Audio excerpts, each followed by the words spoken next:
United States' longest war ending in fear and chaos as the Taliban overtook Afghanistan's capital city, prompting an evacuation of personnel from the U.S. Embassy and dangerous last measures by Afghans desperate to leave the country. Despite those scenes, the President of the United States said he stood behind his decision to withdraw U.S. troops. The truth is, this did unfold more quickly than we had anticipated. So what's happened?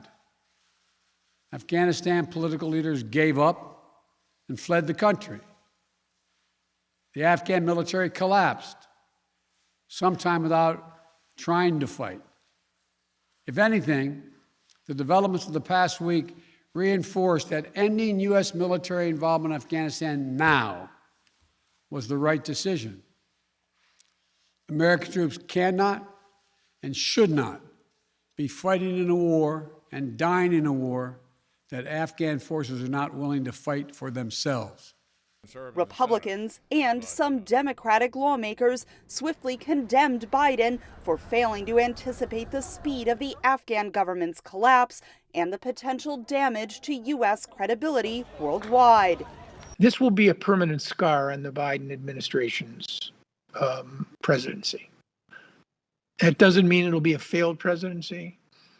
It doesn't mean that in the end, most people won't come to accept the fact that withdrawal, it's my view, withdrawal was not only inevitable, it was the right decision.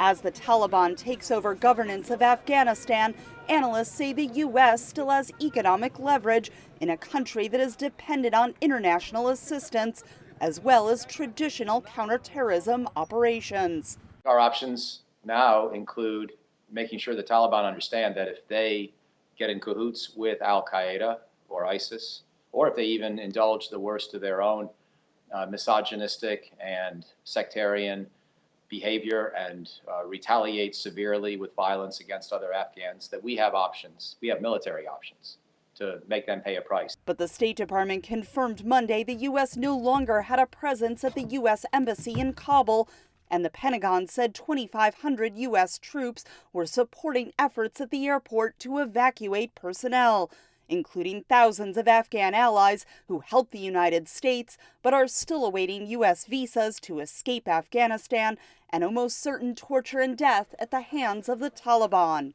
The U.S. military remains focused on the present mission to facilitate the safe evacuation of U.S. citizens, SIVs, and Afghans at risk, to get these personnel out of Afghanistan as quickly and as safely as possible. An uncertain end to a war that cost the U.S. trillions of dollars and often lacked a clear definition for victory. I will not repeat the mistakes we've made in the past. Mistake of staying and fighting indefinitely in a conflict that is not in the national interest of the United States, of doubling down on a civil war in a foreign country, of attempting to remake a country through the endless military deployments of U.S. forces. Since 2001, 4 U.S. presidents, 2 Democrats and 2 Republicans, have struggled to end the influence of the Taliban in Afghanistan.